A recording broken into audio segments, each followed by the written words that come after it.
Bathroom में raincoat पहन करके नहाना, ये कला तो डॉक्टर साहब ही जानते हैं और कोई नहीं जानता। वैसे प्राइम मिनिस्टर के इस बयान ने कांग्रेस को रिटायर्ड हर्ट कर दिया और कांग्रेस की पूरी टीम मैदान छोड़कर पवेलियन वापस पहुंच गई। कांग्रेस ने तो यहां तक कह दिया कि वो बजट सेशन के आखिरी दिन संसद में नहीं आएंगे अगर पीएम वहां मौजूद होंगे तो। इस पार्टी का कुछ समझ में नहीं आता है बॉस। पहले ये लोग चिल्ला रहे थे कि मोदी जी अगर सेशन में नहीं आएंगे तब तक हम अंदर नहीं आएंगे। अब कहते हैं अगर मोदी जी अंदर आएंगे तो हम सदन में नहीं आएंगे। वैसे मनमोहन सिंह जी के लिए वो जो रेनकोट पहन के नहाने वाली बात थी ना, वो कोई आम या बड़ी बात नहीं है। वो ऐसा कर सकते हैं क्योंकि जो आदमी 10 साल तक बिना च्युइंगम चबाए अपनी जबान पर लगाम दे सकता है, वो रेनकोट पहन के क्यों नहीं नहा सकता। भूकंप की बात हम कर ही रहे थे तो भूकंप के बारे में एक और चीज कहना चाहूंगा। जितनी बार भी आता है कुछ न कुछ देकर ही जाता है। जैसे हजारों की तादाद में फेसबुक पोस्ट और अंग्रेजी के 2 भारी शब्द रिक्टर स्केल और एपी सेंटर। वैसे बचपन से हमने सिर्फ लकड़ी के उस स्केल के बारे में सुना है जो हमारे हाथ से ज्यादा टीचर्स के हाथ में हुआ करता था, और सीधी लाइन खींचते नहीं थे, हम उससे ज्यादा पिटते थे। और दूसरा शब्द एपी सेंटर। एपी सेंटर का नाम चौराहों पर वो लोग भी बोलते हैं AP centre sir, AP centre, जिन लोगों को एलिफेंट की स्पेलिंग यही से शुरू करने की आदत है। खैर सब अच्छा रहा, जान माल का कोई नुकसान नहीं हुआ और भूकंप भी अन्ना हजारे की तरह आकर चुपचाप लौट गया। वैसे मेरे लिए भी ये पूरा हफ्ता भूकंप और अन्ना हजारे की तरह ही था। कब आया कब चला गया पता ही नहीं चला। वैसे आप में से कई लोगों को न अखबार पढ़ने का टाइम है, न एफएम रेडियो सुनने की आदत, नहीं सुनते, बउआ को भी नहीं सुना अंकित, और न टीवी देखने का वक्त मिलता है। उन सारे लोगों की सुविधा के लिए मेरे पास कुछ है, सिवाय टाइम के। अगर आपके पास सब कुछ है तो आप जरूर सुनिएगा। पूरे हफ्ते का हाल चाल और बवाल बताता ये हफ्ता वसूल कवि सम्मेलन। आप इस कवि सम्मेलन को एंजॉय करिए। तब तक मैं वो पीकर आता हूं जो मानव शरीर में 70% होता है, लेकिन अभी मेरे शरीर में घटकर 30% रह गया है, यानी पानी। एक गिलास पिलाना भैया, गर्म, खोलता हुआ, गला बैठा।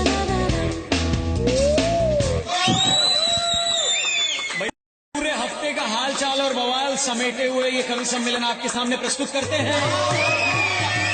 और पहली पंक्ति अवार्ड वापसी गैंग के नाम। वैसे क्यों उनके नाम हमने पहली पंक्ति समर्पित करी है, आप सुनिएगा तो समझ जाइएगा कि गैंग अवार्ड वापसी का, अरे गैंग अवार्ड वापसी का फिर से एक्टिव हो जाता है और अब की बार चुरा कर दूसरे का अवार्ड लौटाता है। जो नोबेल पीस मेडल है वही गायब है। कैलाश सत्यार्थी जी का नोबेल प्राइज चोरी हुआ, मुझे तो ये अवार्ड वापसी गैंग की साजिश लगती है। उनका तो लौटा के खत्म हो गया, अब दूसरे का चुरा के लौटाने लगे। अरे शशि जी की कला पे गुस्से में पनीर सेल्वम है। अब पनीर सेल्वम साहब सीएम हैं या नहीं, इस पे अभी भी असमंजस की स्थिति है। यानी दूध फटे तो पनीर और किस्मत फूटे तो पनीर सेल्वम। अरे कि शशि जी की कला पे गुस्से में पनीर सेल्वम है और गुस्से में विपक्ष संसद से वॉकआउट कर जाता है। और किस बात पर वॉकआउट करता है कि मोदी बोले पिछला पीएम रेनकोट पहन नहाता है। बाथरूम में रेनकोट पहन करके नहाना, ये कला तो डॉक्टर साहब ही जानते हैं और कोई नहीं जानता। तो अगली पंक्ति सुनिएगा, भूकंप के ऊपर लिखी हुई है कि भूकंप आया, हुई सच राहुल जी की भविष्यवाणी है। They allow me to speak in parliament. You will see what an earthquake is going to be. PM कहते हैं धरती माँ इनसे गुस्सा हो जानी है। अरे एक ख्वाहिश हुई पूरी राहुल की दूसरी बाकी है। कौन सी? अगली पंक्ति में समझिएगा कि एक ख्वाहिश हुई पूरी राहुल की दूसरी बाकी है। इन्हें ओबामा के पलंग पे यूपी की चादर बिछानी है। अरे लिखता है कौन इनका भाषण, जानकारी मुझे पानी है कि अब मैं बंद करता हूँ, हमें क्या गाली खानी है। Thank you very much. अगर आपको ये कवि सम्मेलन पसंद आया है और इसके बारे में कुछ सुझाव देना चाहते हैं तो मत दीजिए, अपने पास ही रखिए। हमने कितनी बार आपसे कहा देना है तो स्पॉन्सर्स दिलाइए। वैसे अच्छा था तभी तो हमने आपको दिखाया। ये कवि सम्मेलन हर हफ्ते आएगा। शुक्रिया और एक बार। वैसे संसद में भी इस बारी काफी हलचल रही। संसद में एक इंटरेस्टिंग बयान कांग्रेस के एक यंग लीडर ने भी दिया। उन लीडर साहब का इंट्रोडक्शन देने से पहले मैं बता दूं, ये लीडर कांग्रेस के यंग लीडर नवाजुद्दीन सिद्दीकी से उम्र में 3 साल बड़े हैं। 1 जनवरी 1971 को जन्मे हैं और गुना मध्य प्रदेश से सांसद हैं।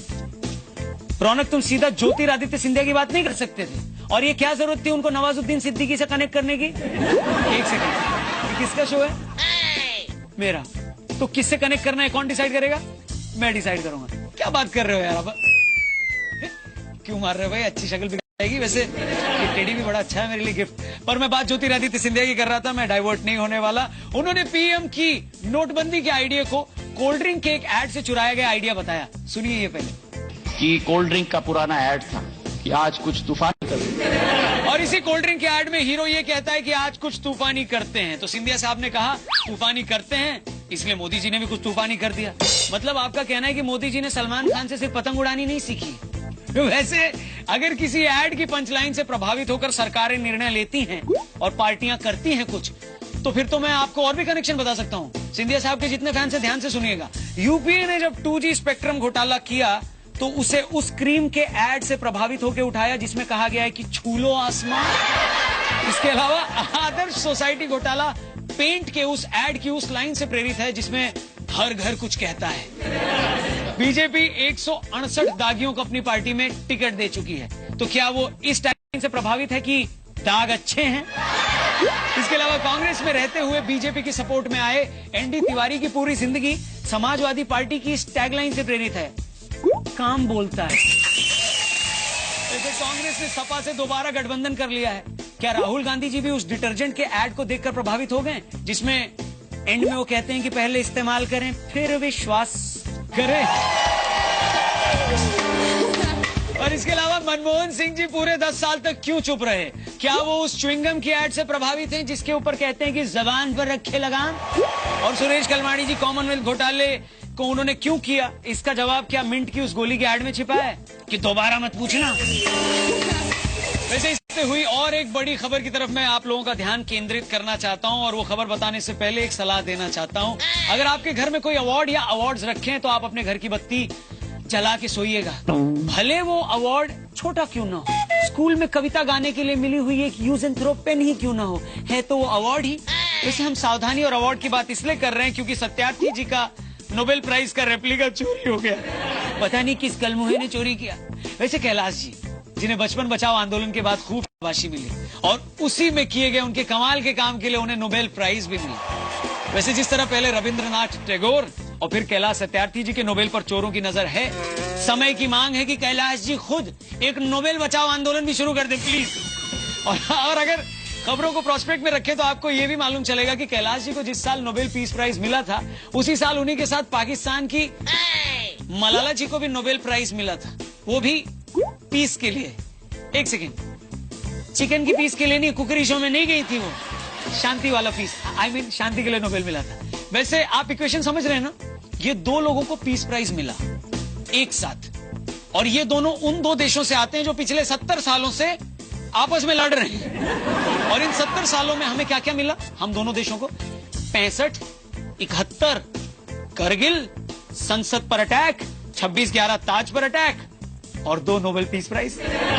टैगोर जी और कैलाश सत्यार्थी जी के नोबेल प्राइज भले ही चोरी हो गए हों, लेकिन एक नोबेल प्राइज है जो कोई कभी चोरी नहीं कर सकता। ये कौन सा है भैया? रेनकोट पहन के नहाने वाले और 26 सितंबर 1932 को जन्मे भारत के 13वें प्रधानमंत्री डॉक्टर मनमोहन सिंह को जो मिला है, मैं उस प्राइज की बात कर रहा हूँ। एक सेकेंड, इनका बर्थडे बताने की क्या जरूरत थी? क्या जरूरत थी मतलब? ये किसका शो है? मेरा। तो इसमें क्या बताना क्या नहीं बताना कौन डिसाइड करेगा? मैं। यार फिर से फेंक के मार रहा है। वैसे एक सेकेंड, कई लोगों से इन्हें कौन सा नोबेल मिला था? भाई कांग्रेस पार्टी ने दिया था ना इन्हें नोबेल प्राइज। तालियां। चलिए अब आपको तेजी से वायरल हो रहा एक वीडियो दिखाते हैं।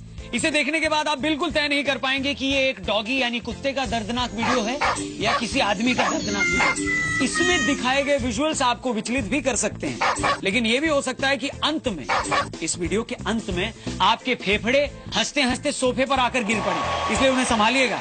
और अगर समझ चुके हैं तो वीडियो देखिए।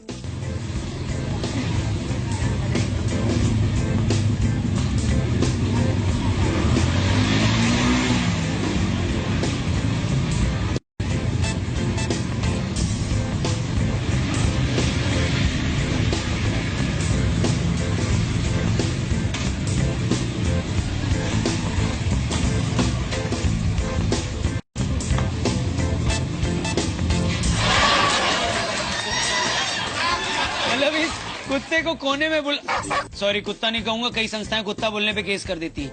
इन डॉगी जी को कोने में बुलाकर हमने पूछा तो हमें पता चला कि पॉलिटिक्स पर इनकी पकड़ काफी मजबूत है। और पिछले दिनों लखनऊ कैंट के जिन लोगों ने विधायक कैंडिडेट के लिए गर्दव सिंह यादव को उतारा था, वो अब सदमे से पागल हो रहे हैं, क्योंकि यू टर्न मारने में जितना एक्सपर्ट ये डॉगी है, अब वो इसे टिकट देना चाहते हैं, क्योंकि इसके चांसेस गर्दव सिंह के मुकाबले जीतने के ज्यादा हो गए। आगे बढ़ते हैं, राहुल गांधी जी की उस स्टेटमेंट को दिखाते हैं जिसमें उन्होंने कहा था कि मैं वो दिन देखना चाहता हूं कि ओबामा बेडशीट खरीदें तो उस पे लिखा हो मेड इन यूपी। मैं वो दिन देखना चाहता हूं जब ओबामा साहब दुकान में जाएं और दुकान में वो एक बेडशीट खरीदें और बेडशीट पे लिखा हो मेड इन उत्तर प्रदेश। राहुल जी, मैं वो दिन देखना चाहता हूं जब आपने अपने मन से भाषण देना बंद कर दिया, मतलब किसी और से भाषण लिखवाने लगे। वैसे सच बताऊं तो आप रहने ही दीजिए, आप मन से भाषण देना बंद कर देंगे तो हमारी दुकान ठप हो जाएगी। इतने सारे जोक्स हम लाएंगे कहां से? कब तक हम अडवाणी जी की उम्र और भाई की ड्राइविंग स्किल्स का मजाक उड़ाते रहेंगे? वैसे राहुल गांधी जी ने अपने जीवन में 2 बड़े सपने देखे थे, एक तो पूरा हो गया, मतलब भूकंप आ ही गया, और अगला यानी ओबामा को चादर चढ़ाने का, आई मीन उनके बेडशीट पर चादर, उनके बेड पे चादर चढ़ाने का सपना कब पूरा होगा ये मालूम नहीं। खैर, इस बात पर ओबामा जी का क्या रिएक्शन है वो भी सुन लेते हैं।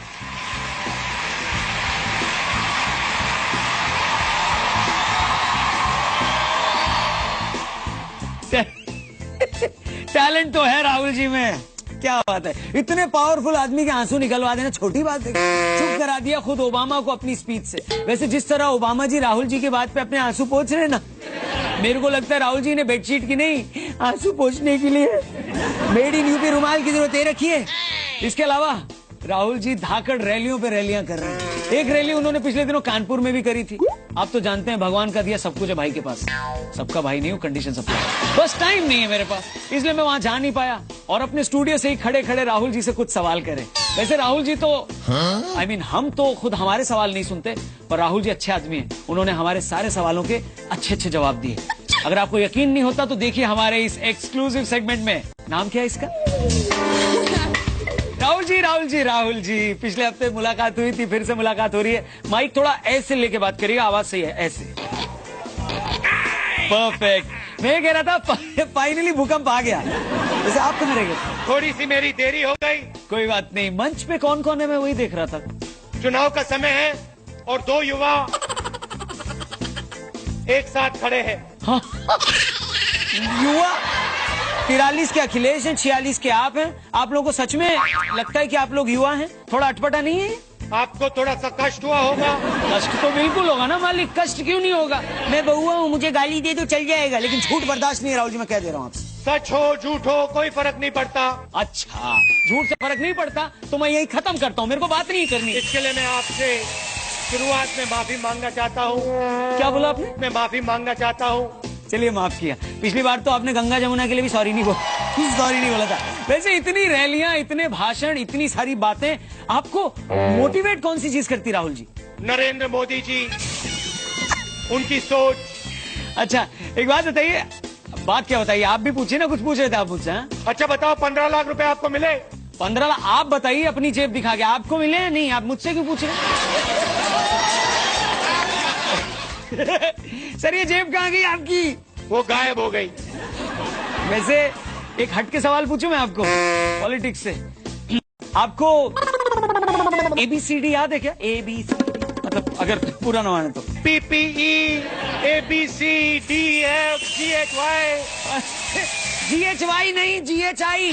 बच्चे भी ये शो देख रहे हैं, इतना तो पता ही नहीं आपको अभी तक। GHI सब में कुछ ना कुछ कमी होती है। अरे कमी तो ठीक है, लेकिन ऐसे में आप किस कॉलेज में एडमिशन ले पाएंगे? मैं समझ नहीं पा रहा हूँ। मैं भी मेडिकल कॉलेज में जा सकता हूँ। कहाँ जा सकते हो आप? मैं भी मेडिकल कॉलेज में जा सकता हूँ। चलिए कोई बात नहीं, हो जाता है कभी, जबान मेरी भी बहुत बार लड़खड़ाती है। पर आप एक बात बताइए, आपके हिसाब से मोदी जी में बहुत कमियां हैं, मान ली, केजरीवाल जी में भी आपको कोई कमी लगती है कि नहीं लगती? उसे सब जगह स्कैम दिखाई देता है। क्या कहा आपने? उसे सब जगह स्कैम दिखाई देता है। वैसे राहुल जी मैं 1 मिनट आपको रोकना चाहूंगा यार, आप यहाँ भाषण दे रहे हो, बगल में अखिलेश जी, उनको चुप कराइए ना इशारे से, वो बोल रहे हैं आपको सुन नहीं रहा। थोड़ा पानी देना, गला सूख रहा है। आप स्कैम की स्पेलिंग बता रहे थे राहुल जी, स्कैम की स्पेलिंग क्या है? SCAM। SCAM। और इसमें सी का क्या मतलब है? चना। क्या? चना मतलब? चना। पकड़ना मतलब आप कह रहे हो नवरात्रि में हलवा पूड़ी के साथ प्रसाद में क्या बनता है? चना। चना। अच्छा, मतलब अगर घोड़ा घास से दोस्ती कर ले तो उसके पास खाने के लिए क्या ऑप्शन बचा? चना। और वो जोरा जोरी जिस खेत में हुई थी उस खेत में क्या उगता था? चना। पिछली बार गंगा जमुना, इस बार चना। मतलब हर बार एक जगह पे आपकी सीढ़ी अटक जाती है। आप बताओ मेरे को, अगर स्कैम में सी का मतलब चना है ऐसा मैं लोगों को बोलूंगा तो क्या लोग मान लेंगे? मान लेंगे। ठीक है, एक काम करते हैं, इसको यहीं पे खत्म करते हैं। अब इसके आगे मेरे से नहीं होगा, तोड़ दूंगा माइक। देखिए आप में गुस्सा है। अरे एक मिनट, गुस्सा क्यों नहीं होगा? आप बताइए, ये गुस्सा दिन ब दिन बढ़ता भी जा रहा है। समझ में नहीं आ रहा है कि इस गुस्से को कंट्रोल करने के लिए मैं क्या खाऊं? Thank you very much Rahul ji, बहुत बहुत शुक्रिया। गुस्ताखी माफ हो, बहुत अच्छा लगा आपसे बात करके। लेकिन सी फॉर सिर्फ चना नहीं होता, सी फॉर चादर भी होता है, यू फॉर यूपी होता है, ओ फॉर ओबामा होता है। समझे या नहीं? Thank you very much. चलिए, थैंक यू वेरी मच, शुक्रिया। आप सभी लोग अपना ख्याल रखिएगा। शो यहीं पर समाप्त होता है फिलहाल आज के लिए। और अब थोड़ा टाइम बचा है तो मैं सोच रहा हूँ कि सत्यार्थी जी का जो नोवेल गुम गया है, चोरी हो गया है, उसे ढूंढ निकालूं, कुछ शायद इनाम मिल जाए। सिर्फ 1500 रुपए में शो करके कहाँ खर्चा चलता है आजकल, है कि नहीं? आपको हमारा शो कैसा लगा ये हमें मत बताइए, अपने पड़ोसियों और दोस्तों को बताइए और उन्हें दिखाइए भी। कैसे दिखाएंगे आप? जी न्यूज का जो यूट्यूब चैनल है वहां बहुत ही जल्द इसकी पूरी की पूरी क्लिप, पूरा का पूरा शो अपलोड हो जाएगा। एक सेकेंड, फोन साइलेंट पे इसलिए आपको सुनाई नहीं दिया। हाँ जी, मेकअप हो गया, आ रहे हैं, भेजिए। सुधीर जी का शो चालू होगा ना, मेकअप हो गया, डीएनए लेकर वो आ रहे हैं, हम जा रहे हैं। अगले हफ्ते फिर से मिलेंगे आपको एक नए एपिसोड में जिसका नाम है फन की बात मेरे यानी रौनक के साथ। Take care and bye.